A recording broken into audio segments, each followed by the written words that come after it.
여러분 안녕하십니까? 광주 MBC 뉴스데스크입니다. 광주시 교육청의 감사관 채용 비위와 관련해 이정선 교육감의 침묵이 이어지고 있습니다. 시민사회 단체들은 교육감의 공식 사과와 또 경찰 자진 출두를 거듭 요구했습니다. 조현성 기자가 보도합니다. 감사관 채용 과정에서 면접 점수 조작이 있었다는 감사원 감사 결과 발표 이후 이정선 교육감의 책임론이 갈수록 거세지고 있습니다.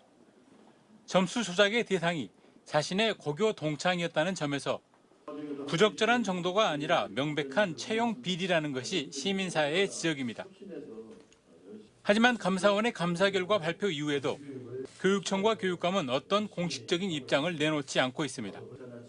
급기야 이정선 교육감은 특성화 고등학교 학생들의 현장 실습 참관 등을 이유로 호주 출장을 떠났습니다. 우선 그쪽 사장이 급해서 가시긴 했거든요. 한 달 전부터 이미 예정된 일정이에요. 오셔서 이제 또 논의를 해봐야 될 것 같아요. 교육감의 무대응이 이어지면서 전교조 광주지부 등 교육 시민사회단체들이 한자리에 모였습니다. 이들은 교육감이 공식 사과하는 것은 물론 경찰의 자진 출두해서 조사를 받아야 한다고 목소리를 높였습니다. 인사비리! 이정선 교육감이 직접 사과하라! 앞서 이정선 교육감이 지난해 8월 논란 속에서도 자신의 고교 동창을 3급 개방형 감사관으로 임용하자 광주 교사노조는 감사원에 감사를 청구했고 감사원은 지난 9일 면접 점수 조작이 확인됐다며 경찰에 수사를 의뢰했습니다. MBC 뉴스 조현성입니다.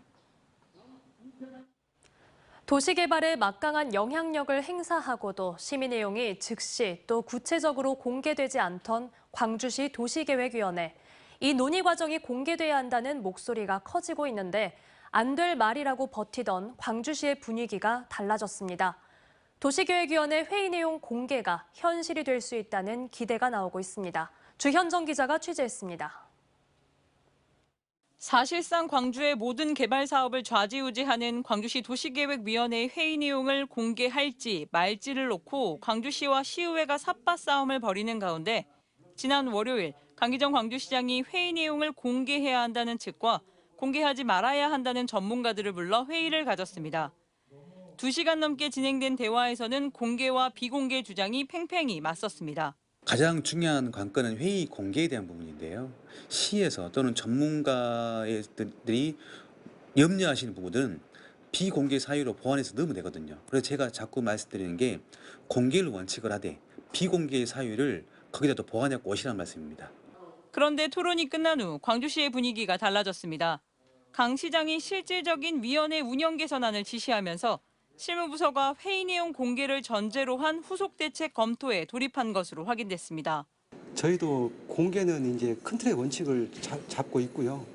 다만 공개했을 때 위원들의 소신 발언이라든지 또 개인정보 노출에 따르는 간섭 그런 것들이 있기 때문에 그런 부작용이 최근 시의회가 실시한 인식조사에서는 지역민 10명 중 8명이 도시계획위원회 회의 과정 공개에 공감했습니다. 광주시의회는 오는 28일부터 임시회를 열고 광주시가 발의한 비공개 조례안과 광주시의회가 발의한 공개 조례안을 놓고 치열하게 논의할 예정입니다. MBC 뉴스 주현정입니다. 철근 누락이 확인돼 수사가 의뢰된 LH 발주 아파트 단지 15곳 가운데 광주의 단지도 포함돼 있죠. 광주경찰청이 전국에서는 처음으로 강제 수사를 시작했습니다. LH 본사의 수사관에 보내 대대적인 압수수색을 진행했습니다. 송정근 기자입니다. 파란 압수수색 상자를 든 경찰 수사관이 LH 본사에서 나옵니다. 아파트 단지 철근 누락과 관련해 증거를 확보하기 위해 5시간 넘게 본사 사무실을 압수수색하고 나오고 있는 모습입니다. 광주 선운지금 관련 압수수색 맞나요? 예. 압수수색을 어떤 것들 확보하셨는지 한 말씀만 부탁드립니다. 어느 부서 압수수색하셨는지 한 말씀만 부탁드릴게요. 광주경찰은 광주 선운이지구 LH 발주 철근 누락 아파트 수사를 위해 경남 진주 LH 본사와 설계업체 등 4곳의 수사관 16명을 보냈습니다. 철근 누락 수사와 관련해 전국에서 처음으로 진행한 강제 수사입니다. 경찰은 설계가 미흡해 철근이 누락된 것으로 보고 설계업체 관계자 등 2명을 건축법 위반 혐의로 불구속 입건했습니다. 이번 압수수색을 통해 확보한 증거를 분석해 구체적인 수사 대상을 가린다는 계획입니다. 특히 안전점검을 본사에서 했는데도 철근 누락이 발생한 점에 대해 집중 수사할 계획인 것으로 전해졌습니다. 앞서 국토부는 지난달 철근을 누락한 LH 아파트 명단과 시공사, 감리 담당사를 공개했고 이 가운데 광주 선운 2지구는 무량판으로 설계된 지하주차장 기둥 112곳 가운데 42곳의 철근이 설계 단계에서부터 누락됐다고 발표했습니다. 일부는 설계 과정에서 누락되거나 또 다른 일부는 설계대로 시공이 되지 않았습니다. 정부는 국민의 안전을 확보하기 위해서 전국적으로 수사 대상은 15곳, 광주경찰뿐만 아니라 향후 수사 진행 상황에 따라 다른 지역 경찰도 강제 수사에 나설 것으로 예상되고 있어 철근 누락 사태에 대한 경찰 수사가 본격화되고 있습니다.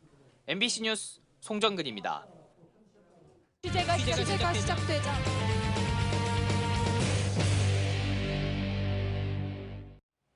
광주 북구의 한 폐기물 처리 업체에서 침대 매트리스를 불법으로 태운 사실이 밝혀졌습니다. 업체에 일을 맡겼던 북구는 이 사실을 알고도 제대로 된 시정명령을 내리지 않았는데요. 취재가 시작되자 뒤늦게 고발 조치에 나서겠다고 밝혔습니다. 광주 MBC의 고발 뉴스 취재가 시작되자 임지은 기자의 보도입니다. 주말 새벽 시간 광주 북구의 한 폐기물 처리 업체입니다. 수십 개의 흰색 침대 매트리스가 바닥에 널브러져 있고 그 위에 토치를 든 작업자가 불을 붙이기 시작합니다. 아무도 볼 수 없게 대형 적재함과 화물차로 가려놓은 상태로 매트리스를 태우는 장면이 취재진 카메라에도 포착됐습니다. 모를 수는 없죠. 저희들도 그 부분에 대해서는 설명을 드리긴 했어요. 불법을 알고 있지만 해결 방법은 답이 없다. 원칙대로라면 부직포와 철제 스프링은 따로 뜯어낸 뒤 처리해야 하지만 이를 한 번에 태우고 있었던 겁니다. 해당 업체는 분류 과정이 번거로워 불법인 줄 알면서도 소각을 저질렀다고 말합니다. 처리 과정에서 환경 오염이 발생하거나 처분 공정을 제대로 거치지 않을 경우 2년 이하의 징역이나 2천만 원 이하의 벌금이 부과됩니다. 얘는 다른 폐기물에 비해서 처리 방법이 정말 없어요. 힘들어요. 환경단체는 불법 소각 중에 나오는 다이옥신 등과 같은 발암 물질과 유해 물질들이 시민들의 건강을 크게 위협할 수 있다고 지적합니다. 만약 높은 온도에 의해서 다른 그 매트리스 안에 있는 중금속이라든지 이런 것들이 섞이게 되면 사람들 흡수하게 되면 면역력이라든지 다른 어떤 건강상의 문제가 발생할 수밖에 없고요. 문제는 지자체의 대응이었습니다. 올해 초 불법 소각에 대한 민원이 한 차례 들어갔지만 구두로만 주의 조치를 줬고 해마다 진행하는 대형 폐기물 대행업체 정기검사에서도 이 같은 사실이 적발되지 않았습니다. 오히려 정해진 규정에 따라 업무를 성실하게 수행하고 있다고 평가하기도 했습니다. 주로 업무 시간에 가고 또 서류로도 보는 기분이 있었는데 잘 처리하고 있으리라 생각을 했었습니다만. 취재가 시작되자 그제서야 부랴부랴 행정처분에 나선 광주 북구. 북구는 불법 소각을 벌인 폐기물 처리업체에 대해 한 달간 영업 정지 명령을 내리고 고발 조치에 나설 계획입니다. MBC 뉴스 임지은입니다.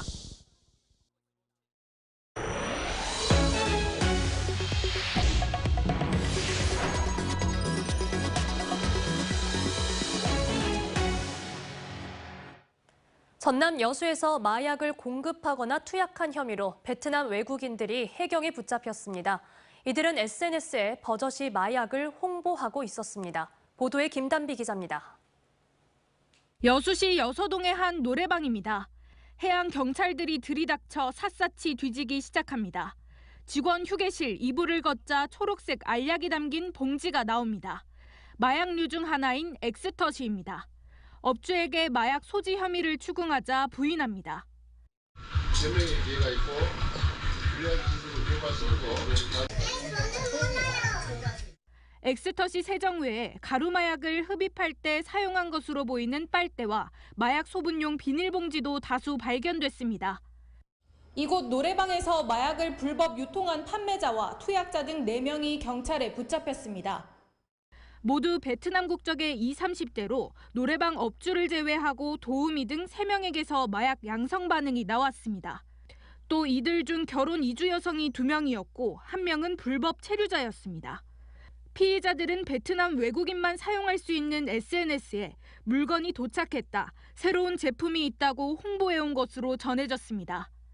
5개월에 걸쳐 잠복 수사를 벌인 해경은 마약을 판매한 2명을 검찰에 구속 송치하고 투약한 2명에 대해서는 조사를 벌이고 있습니다. 피의자들이 서로 혐의를 부인하고 있어 마약 입수 경로에 대해서는 아직 확인되지 않고 있고요. 추가 조사를 이어가고 있습니다.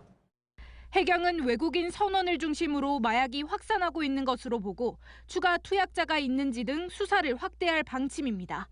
MBC 뉴스 김담입니다. 일제강제동원 피해자인 양금덕 할머니와 이춘식 할아버지에 대한 정부의 공탁을 광주지법 공탁관이 불수리 결정한 것은 적법하다는 법원의 판단이 나왔습니다. 광주지법 민사 44 단독 강혜란 판사는 피해자들에 대한 정부의 공탁 신청을 광주 법원이 불수리한 것에 대한 정부의 이의 신청을 모두 기각했다고 밝혔습니다.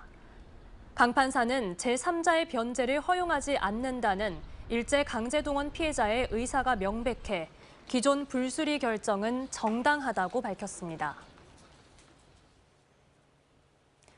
이낙연 전 더불어민주당 대표는 오늘 광주를 찾아 민주당이 길을 잃고 있다고 일갈했습니다.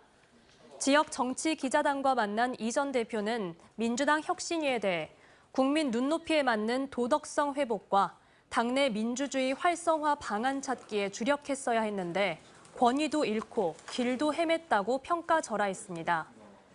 민주당이 가야 할 길을 묻는 질문에는 민주당답지도 대한정당으로서의 신뢰를 되찾지도 못한 채 국민의 실망을 안겨주고 있는 것이 뼈아프다며 도덕성과 유능함을 가진 정당으로 거듭나기 위해 제2의 DJ 등장이 절실하다고 지적했습니다.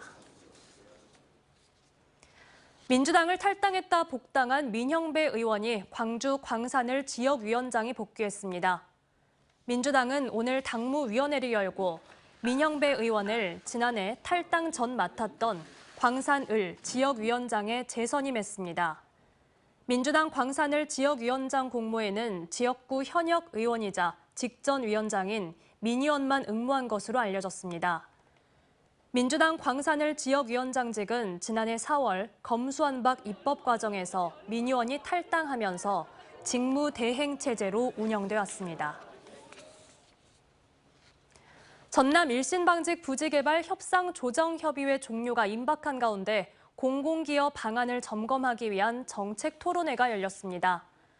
안평환 광주시 의원이 진행한 토론회에서 발제자로 나선 박홍근 건축사는 개발 이익의 사회 기여 방안과 보행자 중심 도시 실현을 위한 35m 도로 지하화, 또 공원 면적 확대 등 도시계획 사전 협상에서 놓쳐서는 안 될 8가지를 제안했습니다. 조진상 동신대 교수는 개발 과정에서 의무적으로 설치해야 하는 시설은 공공기여를 인정해서는 안 된다며 부지를 관통하는 35m 도로와 제2공원, 공공용지 등을 공공기여로 인정하는 것은 이론의 여지가 있다고 말했습니다. 광주과학기술원 임기철 신임 총장이 취임식을 갖고 본격적인 업무를 시작했습니다. 임기철 총장은 취임사에서 지역과 함께 혁신 경제의 미래를 선도하는 실사구시형 과학기술 중추 연구기관을 만들겠다고 밝혔습니다.